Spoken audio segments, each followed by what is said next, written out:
কাজ ও বেতন না দিয়ে পাসপোর্ট আটকে রাখার অভিযোগে মালয়েশিয়ায় একটি কোম্পানির বিরুদ্ধে অভিযোগ দায়ের করেন 3 বাংলাদেশি কর্মী। এবার সেই 3 জনকেই গ্রেফতার করেছে দেশটির পুলিশ। নেওয়া হয়েছে 4 দিনের রিমান্ডেও।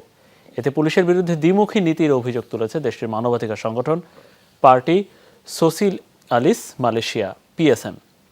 সংগঠনটির ব্যুরো প্রধান বলেন, নিয়োগকারী প্রতিষ্ঠানের বিরুদ্ধে কোনো ফৌজদারি ব্যবস্থা নেয়নি প্রশাসন, বরং কোম্পানির মালিকের বিরুদ্ধে অভিযোগ করায় এই 3 শ্রমিককে গ্রেফতার করেছে পুলিশ।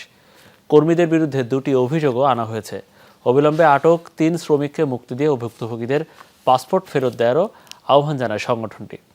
এদিকে দেশটির গণমাধ্যম বলছে, ভুক্তভোগীদের ফাঁদে ফেলতেই দায়ের করা হয়েছে মিথ্যা অভিযোগ।